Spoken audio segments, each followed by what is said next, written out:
Welcome to news alerts. CM Chandrababu ప్రమాణ స్వీకారం అనంతరం ఉండవల్లిలోని తన నివాసంలో మంత్రులతో సమావేశం నిర్వహించారు. ఈ సందర్భంగా వారికి పలు అంశాలపై అవగాహన కలిగించే ప్రయత్నం చేశారు. పరిపాలనలో తీసుకోవాల్సిన జాగ్రత్తలపై దిశానిర్దేశం చేశారు. తాను గతంలో ముఖ్యమంత్రిగా ఉన్నప్పటి పరిస్థితులకు ఇప్పటి పరిస్థితులకు తేడాలు వివరించారు. ఓఎస్డీలు, పీఏలు, పీఎస్ల విషయంలో అప్రమత్తంగా ఉండాలని చంద్రబాబు స్పష్టం చేశారు. వైసీపీ ప్రభుత్వంలో మంత్రుల వద్ద పనిచేసిన వారిని చేర్చుకోవద్దని సూచించారు. రాష్ట్రంలో జగన్ నాశనం చేసిన వ్యవస్థలను బాగు చేయాల్సి ఉందని చంద్రబాబు కోరారు. రాష్ట్ర పునర్నిర్మాణంలో మంత్రులది కీలక బాధ్యత కావాలని పిలుపునిచ్చారు. శాఖల వారీగా శ్వేతపత్రాలు సిద్ధం చేసి ప్రజల ముందు ఉంచుదామని పేర్కొన్నారు.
కువైట్ అగ్ని ప్రమాద ఘటనపై ప్రధాని నరేంద్ర మోదీ ఉన్నత స్థాయి సమావేశం నిర్వహించారు. సహాయక చర్యలను పర్యవేక్షించేందుకు తక్షణమే కువైట్ వెళ్లాలని కేంద్ర విదేశాంగ శాఖ సహాయ మంత్రి కీర్తివర్ధన్ సింగ్ ను ఆదేశించారు. దీంతో కేంద్ర మంత్రి కువైట్ కు బయలుదేరనున్నారు. ప్రధాని మోదీతో భేటీ ముగిసిన తర్వాత తాను బయలుదేరనున్నట్లు ఆయన తెలిపారు.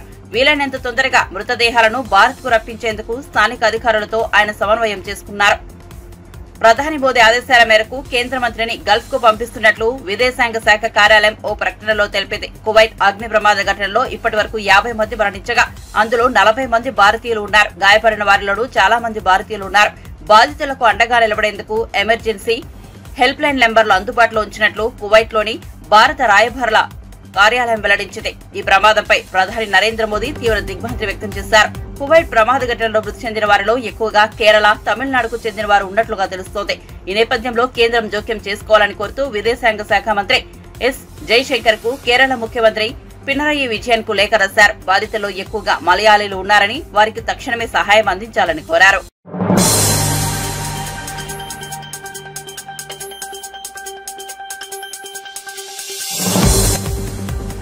ఏపీ ముఖ్యమంత్రిగా నారా చంద్రబాబు నాయుడు 4వ ప్రమాణ స్వీకారం చేయడంపై ఆయన సోదరుడి కుమారుడు టాలీవుడ్ కథానాయకుడు నారా రోహిత్ స్పందించారు. పెద్దనాన్న అంటూ లేఖ రాసి సోషల్ మీడియాలో పంచుకున్నారు. ఆల్ ది వెరీ బెస్ట్ పెద్దనాన్న అంటూ విషెస్ తెలిపారు. పెద్దనాన్న గత 4.5 దశాబ్దాలుగా వీరు రాజకీయాల్లో ఉన్నారు. ఎన్నో ఒడిదుడుకులను చూశారు, తట్టుకున్నారు. ఆత్మవిశ్వాసంతో నిలబడ్డారు. కానీ గత 5 ఏళ్ల కాలంలో ఎంతో వేదన అనుభవించారు. అయినప్పటికీ పార్టీని, కార్యకర్తలను కంటికి రెప్పలా కాపాడుకున్నారు. మీకు కష్టం వచ్చినప్పుడు వాళ్ళందరూ కులమత ప్రాంతాలకు అతీతంగా మీకోసం నిలబడ్డారు. అప్పుడు తెలిసింది గత 40 ఏళ్ల మీ కష్టానికి మీరు పొందింది ప్రజల గుండెల్లో కదిలించలేని స్థానమని. చరిత్రలో ఎవరూ మళ్లీ తిరగరాద్దాం అని సాహసం చేయలేని విధంగా ఈ ఎన్నికల్లో విజయాన్ని అందుకున్నారు. ఈ విజయం ఎన్డీఏ కూటమిది మాత్రమే కాదు, ఆంధ్ర ప్రజలది, తెలుగువారిది, మనందరిది. 4వ ముఖ్యమంత్రిగా ప్రమాణ స్వీకారం చేసిన మీకు తెలుగుదేశం పార్టీ కార్యకర్తలు అందరి తరపున హృదయపూర్వక శుభాకాంక్షలంటూ నారా రోహిత్ తన లేఖలో పేర్కొన్నారు.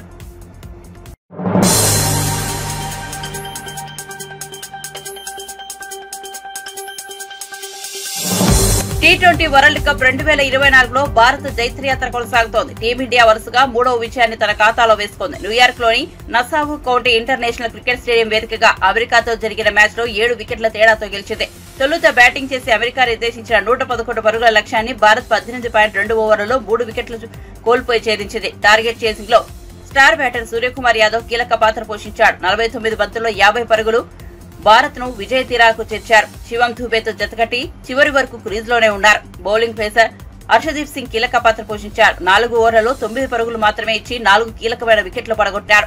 పవర్ ప్లే ప్రారంభంలోనే ఓపెనర్లు విరాట్ కోహ్లీ, కెప్టెన్ రోహిత్ శర్మ ఇద్దరు అవుట్ అయ్యారు. ఫామ్ లో ఉన్న రిషబ్ పంత్ కూడా జట్టు స్కోరు 39 పరుగుల వద్ద వెనుదిరిగాడు. దీంతో జట్టు ఇబ్బందుల్లో పడినట్టు అనిపించింది. కానీ సూర్యకుమార్ యాదవ్, శివం దుబే 4వ వికెట్ కు ఏకంగా 67 పరుగుల భాగస్వామ్యాన్ని నెలకొల్పారు. దీంతో మరో 10 బంతులు మిగిలి ఉండగానే భారత్ లక్ష్యాన్ని ఛేదించింది. సూర్యకుమార్ 49 బంతుల్లో 50 పరుగులతో నాటౌట్ గా నిలిచాడు. ఇక దుబే 31 పరుగులతో నాటౌట్ గా చివరి వరకు క్రీజులో ఉన్నాడు.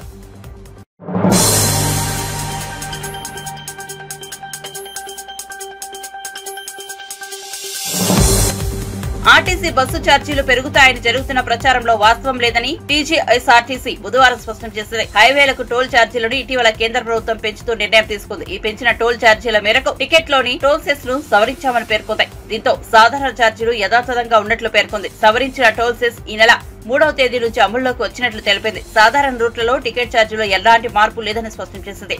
కానీ వాస్తవాలు తెలుసుకోకుండా టీజీఎస్ఆర్టీసీ సాధారణ బస్సు ఛార్జీలను పెంచిందంటూ సోషల్ మీడియాలో అవాస్తవాలు ప్రచారం చేయడం సరికాదని పేర్కొంది. సంస్థ ప్రతిష్టకు భంగం కలిగేలా తప్పుడు ప్రచారం చేస్తే చట్టపరమైన చర్యలు తీసుకుంటామని హెచ్చరించింది.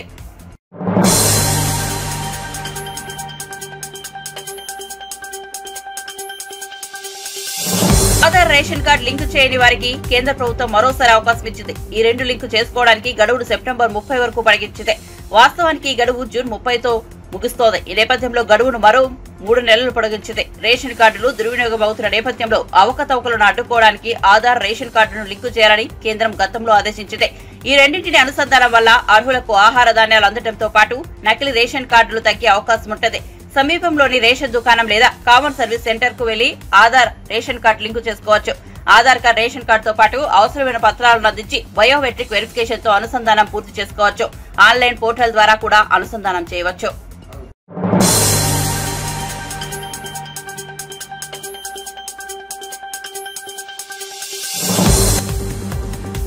ఏపీ మంత్రిగా జనసేనాని పవన్ కళ్యాణ్ ప్రమాణ స్వీకారం చేయడంపై కేంద్ర సహాయ మంత్రి బండి సంజయ్ స్పందించారు. ఏపీ మంత్రిగా తొలిసారి ప్రమాణం స్వీకారం చేసిన పవన్ కళ్యాణ్ కు హార్దిక శుభాకాంక్షలు తెలియజేస్తున్నట్టు ట్వీట్ చేశారు. మీ పట్టుదల, సంకల్పమే మీకు ఈ విజయాన్ని అందించాయి. మీరు ఇలాగే ఎదగాలని, విజయవంతం కావాలని ఆకాంక్షిస్తున్నారు. కేంద్రంలో ప్రధాని మోదీ నాయకత్వంలో, రాష్ట్రంలో చంద్రబాబు సారథ్యంలో ఏపీ భవిష్యత్తు ఉజ్వలంగా ఉండనుంది. ఎన్డీఏ ప్రభుత్వ హయాంలో ఏపీ ప్రగతికి ఎలాంటి డోకా లేదంటూ బండి సంజయ్ పేర్కొన్నారు.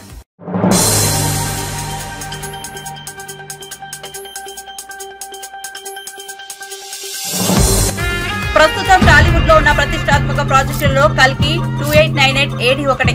నాగశ్విన్ దర్శకత్వంలో రెబల్ స్టార్ ప్రభాస్ హీరోగా ఇది రూపొందుతోంది. సాంకేతికంగా ఉన్నత విలువలతో దర్శకుడు అద్భుతంగా ఈ మూవీని రూపొందిస్తున్నారు. మేకర్స్ సినిమా కోసం ప్రత్యేకంగా ఒక వాహనాన్ని రూపొందించారు. దానికి జీ అని పేరు పెట్టారు. ప్రస్తుతం ఈ వాహనం సినిమా ప్రమోషన్లలో సందడి చేస్తోంది. తాజాగా ప్రముఖ వ్యాపారవేత్త మహీంద్రా గ్రూప్ చైర్మన్ ఆనంద్ మహీంద్రా బుజ్జిని డ్రైవ్ చేశారు. దీనికి సంబంధించిన వీడియో క్లిప్స్ లో మేకర్ సోషల్ మీడియాలో పంచుకున్నారు. కాగా చెన్నైలోని మహీంద్రా రీసెర్చ్ వ్యాలీకి చెందిన తన బృందం భవిష్యత్తులో రోబో వాహనాన్ని రూపొందించాలనే లక్ష్యంతో చిత్ర యూనిట్ కి ప్రత్యేకంగా ఒక వాహనాన్ని రూపొందించడంలో సహాయపడుతుందని ఆనంద్ మహీంద్రా వెల్లడించారు.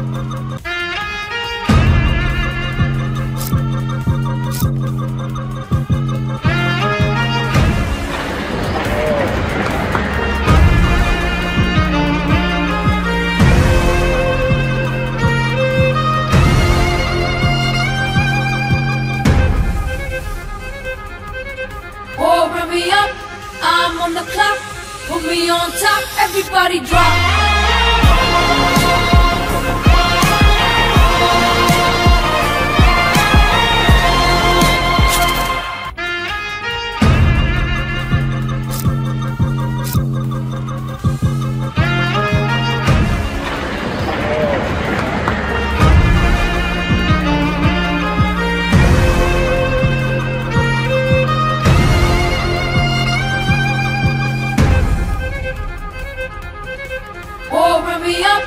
I'm on the clock, put me on top, everybody drop.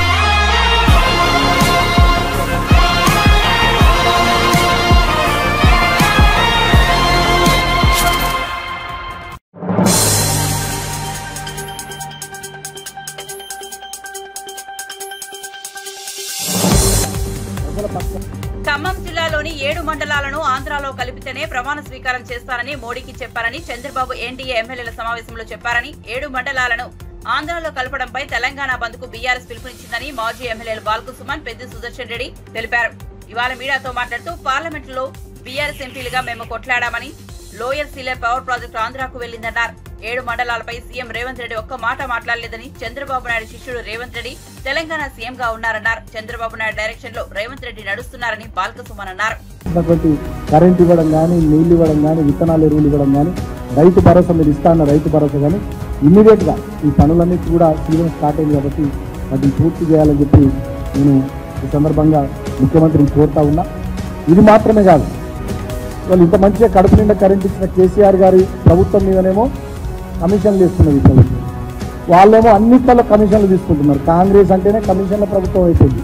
ప్రతిపక్ష పార్టీల మీద, గత ప్రభుత్వాల మీద కమిషన్ వేసుడు, వీళ్ళు మంచిగా ఇసుకల, మద్యంలా, భూములల్లా, చివరికి ధాన్యంలా అన్నిట్లలో కమిషన్లు తీసుకుంది. కాంగ్రెస్ అంటేనే కమిషన్ల ప్రభుత్వం అని ఇవాళ వాళ్ళు రుజువు చేసుకుంటారు. ఈ కమిషన్ల మీద శ్రద్ధ తగ్గించి నిజమైనటువంటి పాలన మీద దృష్టి పెట్టాలని చెప్పి ఈ సందర్భంగా నేను ముఖ్యమంత్రిని చేస్తాను. అంతేకాకుండా కిషన్ రెడ్డి గారు కేంద్రంలో బొగ్గు గనుల శాఖ మంత్రిగా బాధ్యతలు తీసుకున్నారు, సంతోషం. కిషన్ రెడ్డి గారిని కూడా నేను సింగరేణి ప్రాంతం నుంచి ప్రాతినిధ్యం వహిస్తున్నటువంటి వ్యక్తిగా, అక్కడి నుంచి గతంలో ఎంపీగా, ఎమ్మెల్యేగా ఉన్నాను, ఆ ప్రాంతం నుంచి నాయకులు ఉన్నాను కాబట్టి కిషన్ రెడ్డి గారిని కూడా కోరుతా ఉన్నా. గతంలో మా ప్రభుత్వం ఉన్నప్పుడు ముఖ్యమంత్రి కేసీఆర్ గారు ఆనాడు ప్రధానమంత్రి గారికి లేఖ రాశారు. సింగరేణికి సంబంధించినటువంటి బొగ్గు బావుల్ని సింగరేణి సంస్థకు ఇవ్వాలి, వేలంలో పెట్టారు. ఆనాడు పరిశ్రమల శాఖ మంత్రి ఉన్నటువంటి కేటీఆర్ గారు ఆనాటి బొగ్గు గనుల శాఖ మంత్రి ఉన్న ప్రహ్లాద్ జోషి గారికి కూడా లేఖ రాశారు. సింగరేణికి బొగ్గు బ్లాక్లు సింగరేణి సంస్థకి ఇవ్వాలి, ఓపెన్ యాక్షన్ పెట్టారు. మరి ఇవాళ మీరే బొగ్గు గనుల శాఖ మంత్రి అయ్యారు. దయచేసి మీకు విజ్ఞప్తి చేస్తూ ఉన్నాం, మీరు తెలంగాణ మీద సింగరేణి ప్రాంతంలోని బొగ్గు బావులన్నింటినీ కూడా వేలానికి పెట్టకుండా సింగరేణి సంస్థకే ఇవ్వాలి. ఆ దిశగా మీరు చొరవ తీసుకోవాలి, ఖచ్చితంగా ఇప్పించే బాధ్యతను కూడా మీరు తీసుకోవాలి అని చెప్పి సందర్భంగా నేను కిషన్ రెడ్డిని కూడా కోరుతాను. అదేవిధంగా తెలంగాణ రాష్ట్రం ఏర్పడిన తర్వాత 2014లో మొట్టమొదటి అసెంబ్లీ సమావేశాల్లో ఆనాడు మా ప్రభుత్వం ఏకగ్రీవ తీర్మానం చేసింది, సింగరేణి కార్మికులకు ఆదాయపు పన్ను నుంచి మినహాయించాలి. కాబట్టి ఇవాళ మీరే బొగ్గు గనుల శాఖ మంత్రి ఉన్నారు, సో మీరే చొరవ తీసుకొని ఆ తీర్మానం ఆల్రెడీ కేంద్ర ప్రభుత్వం వద్ద ఉంది. గతంలో నేను పార్లమెంట్ సభ్యుడిగా పెద్దపల్లి నుండి రిప్రజెంట్ చేసినప్పుడు మా పార్టీ తరఫున నేనే మాట్లాడిన అంశం మీద పార్లమెంట్లో, లోక్సభలో కాబట్టి ఇప్పుడు ప్రభుత్వం దగ్గర ఉంది కాబట్టి సింగరేణి కార్మికులకు ఆదాయ పన్ను నుంచి మినహాయించి ఇచ్చేటటువంటి ఆ నిర్ణయం కూడా కేంద్ర ప్రభుత్వం తొందరగా తీసుకునేటట్టుగా మరి కిషన్ రెడ్డి గారు చొరవ తీసుకోవాలని చెప్పి ఈ సందర్భంగా నేను కోరుతూ, భారతీయ జనతా పార్టీ అయిన కేంద్రంలో, రాష్ట్రంలో కాంగ్రెస్ పార్టీ, ఈ రెండు ప్రభుత్వాలు తెలంగాణ రాష్ట్ర ప్రజల ప్రయోజనాల కోసం, తెలంగాణ రాష్ట్ర ప్రజల కోసం పనిచేయాలి తప్ప తెలంగాణ ప్రయోజనాలకు వ్యతిరేకంగా మీరు పనిచేసినట్టయితే డెఫినెట్గా తెలంగాణ సమాజం కానీ, తెలంగాణ సమాజం నుండి పుట్టినటువంటి మా బీఆర్ఎస్ పార్టీ ప్రజల గొంతుగా చేస్తూ ఉంటే కుట్రారు. ఆనాడు మీరు భారతీయ జనతా పార్టీ మొన్న పార్లమెంట్ ఎన్నికలు మీకు చాలా విషయాలు చెప్పింది. బయ్యారంలో ఉక్కు కర్మాగారం పెట్టిస్తామన్నారు, మీరు పెట్టియాలి. కేంద్రంలో మీకు ప్రభుత్వం వచ్చింది కదా. రద్దు చేయబడ్డటువంటి ఐటీఐఆర్ తిరిగి తీసుకొస్తామన్నారు, మీకు తేవాలి. ఎందుకంటే ఇక్కడ 3 చోట్ల మీరే గెలిచారు, సికింద్రాబాద్, మల్కాజ్గిరి, అదేవిధంగా Chevella. ITIR information technology investment region గతంలో యూపీఏ ప్రభుత్వం ఇచ్చిందని మీరు ఏదైతే రద్దు చేశారో దాన్ని తిరిగి మళ్ళీ మీరు తీసుకురావాలి. కాజీపేటలో రైల్వే కోచ్ ఫ్యాక్టరీ పెట్టాలి. అదేవిధంగా ప్రతి జిల్లాకు నవోదయ విద్యాలయ, కేంద్రీయ విద్యాలయాలు ఇప్పించాలి. విభజన చట్టంలో ఆనాడు ఏవైతే తెలంగాణకు రావాల్సిన న్యాయంగా హక్కుగా ఉండనో వాటన్నిటిని నెరవేర్చేటట్టుగా ఇక్కడ నుంచి మీరు 8 మంది ఎంపీలు గెలిచారు భారతీయ జనతా పార్టీ నుంచి, దాంట్లో 2 కేంద్ర మంత్రులైంది. మీరు ఇమ్మీడియట్గా వాటి మీద దృష్టి పెట్టాల్సిందిగా నేను కోరుతా ఉన్నా. కాంగ్రెస్ పార్టీ నుంచి కూడా 8 మంది ఎంపీలు గెలిచారు. మరి ఈ జూన్ 24 నుంచి పార్లమెంట్ సమావేశాలు ప్రారంభం కాబోతున్నాయి అంటున్నారు. మీరు కూడా కేంద్ర ప్రభుత్వం మీద ఒత్తిడి తీసుకురావాలి. గతంలో మీరు 3 ఎంపీల నుండి ఎన్నడూ కూడా తెలంగాణ గురించి పోయిన పార్లమెంట్ సమావేశాల్లో పోయిన టర్మ్ మొత్తం మీరు మాట్లాడారు. మరి ఇప్పుడు 8 మంది ఎంపీలు గెలిచారు మీరు కాంగ్రెస్ పార్టీ నుంచి, మీరు గొంతు ఇప్పాలి. తెలంగాణకు రావాల్సినటువంటి న్యాయమైనటువంటి వాటా కానీ హక్కుల విషయంలో కేంద్ర ప్రభుత్వాన్ని మీరు పార్లమెంట్లో నిలదీసే బాధ్యతను కూడా తెలంగాణ కాంగ్రెస్ ఎంపీలు తీసుకోవాలని చెప్పి, మీరు ఒకవేళ ఆ పనులు చేయకుండా తప్పించుకుంటే మీరు గెలిచిపోయినాం అయిపోయిందిగా అని తెలంగాణ సమస్యలు, తెలంగాణ ప్రయోజనాలు అంటే పట్టింపు లేకుండా తెలంగాణ 8 మంది కాంగ్రెస్ ఎంపీలు కానీ 8 మంది భారతీయ జనతా పార్టీ ఎంపీలు, 2 కేంద్ర మంత్రులు పట్టించుకోకుండా ఉంటే డెఫినెట్గా ప్రజాక్షేత్రంలో మీకు తగిన గుణపాఠం ప్రజలు చెప్తారని చెప్పి సందర్భంగా తెలియజేస్తున్నాను. Thank you.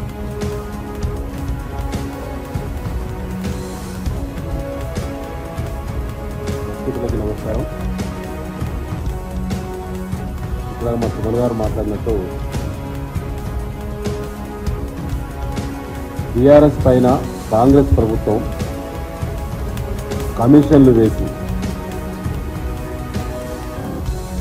కాంగ్రెస్ పార్టీ మంత్రుల పేషీలో మాత్రం కమిషన్ల కోసం ప్రత్యేకమైనటువంటి అధికారులను నియమించి కమిషన్లు వసూలు చేస్తాం. బీఆర్ఎస్ పార్టీ ఆరోపణ చేసింది నెల రోజులు అవుతున్నది తెలంగాణ సివిల్ సప్లైస్ డిపార్ట్మెంట్లో జరిగిన కుంభకోణం గురించి. ఇప్పటివరకు ముఖ్యమంత్రి రేవంత్ రెడ్డి గారు 1-2 సార్లు లీకులు ఇచ్చారు, వార్తలు సమీక్ష చేస్తామని చెప్పి. చర్యలు జరుగుతాయేమో అన్ని ఆధారాలు పత్రికా సోదరుల ద్వారా తెలంగాణ సమాజం ముందు పెట్టింది బీఆర్ఎస్ పార్టీ. మా వర్కింగ్ ప్రెసిడెంట్ కేటీఆర్ గారు అన్ని రకాల ఆధారాలతోటి ప్రెస్ కాన్ఫరెన్స్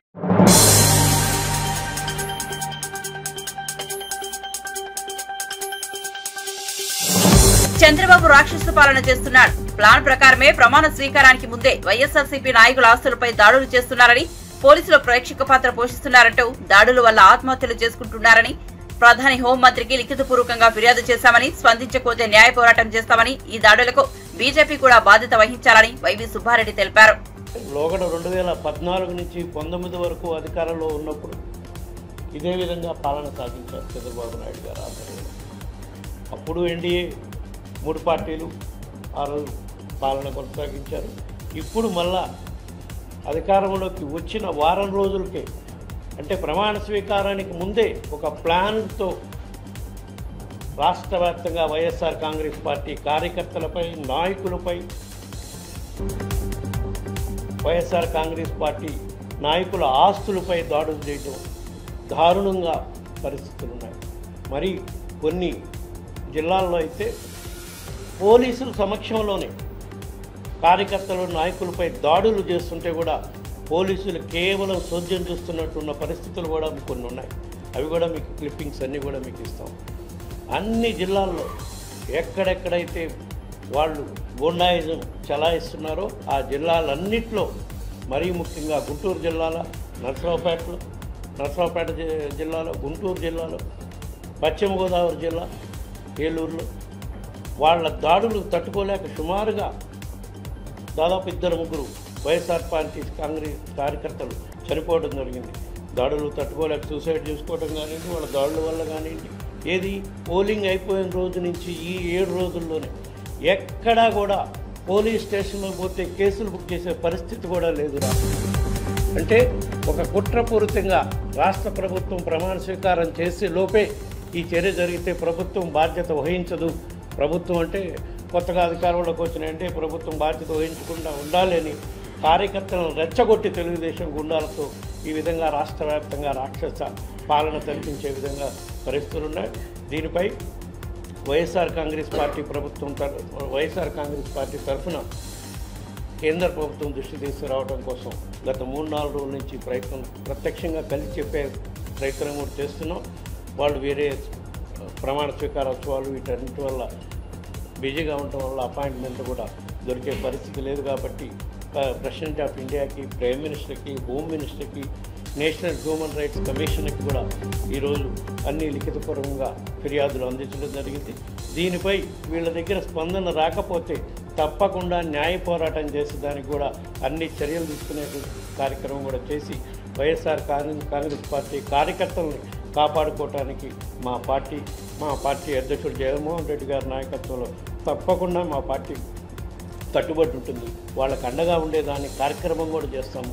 రాబోయే రోజుల్లో ఎక్కడెక్కడైతే వైఎస్ఆర్ కాంగ్రెస్ పార్టీ నాయకులు, కార్యకర్తలపై దాడులు జరిగినాయో వాళ్ళందరినీ కూడా మా నాయకత్వం తరఫున పరామర్శించి వాళ్ళకి అండగా ఉండేదానికి భరోసా ఇచ్చే కార్యక్రమం కూడా చేస్తామని ఈ సందర్భంగా తెలియజేసుకుంటూ, ఇప్పుడు రాష్ట్రంలో మళ్ళీ కొత్తగా ఏర్పడుతున్న ఎన్డీఏ ప్రభుత్వంలో బీజేపీ కూడా భాగస్వామ్యంగా ఉంది కాబట్టి ఇప్పుడు జరిగిన దాడులన్నిటికీ కూడా వాళ్ళు కూడా బాధ్యత వహించే పరిస్థితి ఉంటుంది. కాబట్టి కేంద్ర ప్రభుత్వం తక్షణమే స్పందించి రాష్ట్రంలో శాంతి భద్రతను నెలకొల్పేదానికి, లా అండ్ ఆర్డర్ కంట్రోల్లో ఉండే విధంగా చర్యలు తీసుకోవాలని చెప్పి ఈ సందర్భంగా విజ్ఞప్తి చేస్తున్నాం. అన్నీ ఉన్నాయమ్మా. పార్లమెంట్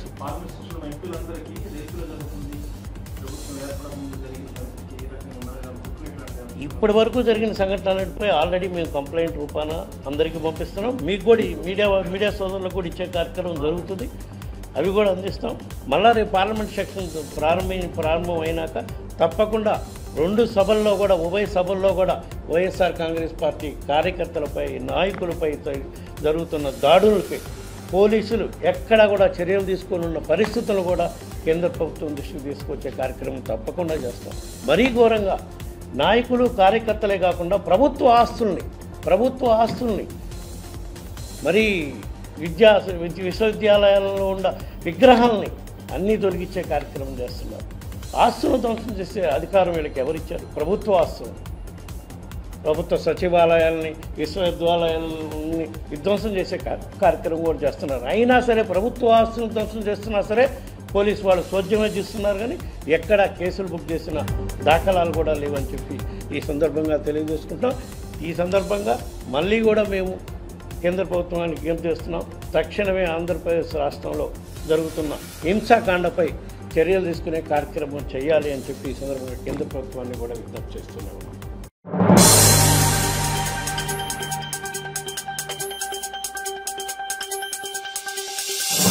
రాజకీయాల్లో గెలుపు ఓటములు సహజం. కానీ గత కొన్ని రోజులుగా జరుగుతున్న హింసాత్మక ఘటనలు చాలా బాధాకరమని, కార్యకర్తలమైన దాడులు చేయడం, ఇళ్లు కూలగొట్టడం లాంటి పరిస్థితులు రాష్ట్రంలో ఇంతకు ముందు ఎప్పుడూ లేవని, ఇలాంటి ఘటనలు జరగకుండా చర్యలు తీసుకోవాలని ప్రధానమంత్రికి, రాష్ట్రపతికి, హ్యూమన్ రైట్స్ కమిషన్ దృష్టికి తీసుకెళ్లడం జరిగిందని పెద్దిరెడ్డి మిథున్ రెడ్డి పేర్కొన్నారు.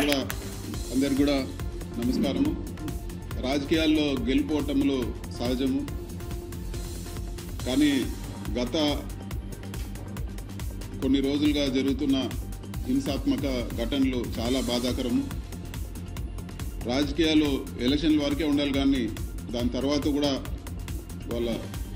ఈరోజు చాలామంది కార్యకర్తల్ని దౌర్జన్యంగా గాయపరచడము, అదేవిధంగా ఇల్లులు కూల్చేయడము, జేసీబీలు పెట్టి వాళ్ళ వ్యాపారాల్లో దెబ్బతీయడము, అదేవిధంగా చాలామంది పైన ఈరోజు దాడులు జరిగిన పరిస్థితి అందరూ కూడా చూస్తూ ఉన్నాము. ఇవన్నీ కూడా ఒక మంచి ప్రెసిడెంట్ కాదు, అధికారం ఇప్పుడు కూడా శాశ్వతం కాదు. ఎన్నో పార్టీలు ఎంతోమంది అధికారంలోకి వచ్చారు, పోయారు. కానీ ఈ విధంగా కార్యకర్తల పైన దాడులు చేయడము, ఇల్లులు కొట్టడం, ఇవన్నీ కూడా కొత్త పద్ధతి. ఎప్పుడు కూడా ఈ విధంగా రాష్ట్రంలో జరగలేదని చెప్పి కూడా మేము తెలియజేస్తాను. ప్రజలు మ్యాండేట్ ఇచ్చారు మీకు. మీరేవైతే ప్రామిస్ చేస్తారో, మీరేవైతే మంచి పనులు చేస్తారో అవన్నీ కూడా చేయండి. ఒక విషయం గుర్తుపెట్టుకోండి, 40% పబ్లిక్ ఈరోజు ఓటమి చెందినా కూడా వైఎస్ఆర్సీపీకి ఓటేశారు. కేవలం ఆ 60% ఏదైతే మీకు 57 56 ఏదో వచ్చిందో వాళ్ళకే ప్రభుత్వం కాదు, మొత్తం ఆంధ్ర రాష్ట్ర ప్రజలందరూ కూడా ప్రభుత్వం బాధ్యత తీసుకోవాలని చెప్పి కూడా నేను కోరుతా ఉన్నాను. ఇలాంటి ఘటనల అన్నింటి కూడా ఇమ్మీడియట్గా లా అండ్ ఆర్డర్ అన్నీ కూడా చక్కదిద్ది ఇలాంటి ఘటనలు జరగకుండా తగిన చర్యలు తీసుకోవాలని చెప్పి కూడా మేము కోరుతాను. అదేవిధంగా ఈరోజు పార్లమెంటరీ పార్టీ మీటింగ్ పెట్టుకొని ఇవన్నీ కూడా అందరికీ, పెద్దలందరికీ కూడా, ప్రెసిడెంట్ గారికి, ప్రధానమంత్రి గారికి, హ్యూమన్ రైట్స్కి, వాళ్ళందరూ కూడా ఈ ఇష్యూస్ ఏవైతే ఘటనలు జరిగినాయో ఇవన్నీ కూడా వాళ్ళ దృష్టికి తీసుకుపోతామని చెప్పి కూడా నేను తెలియజేస్తాను.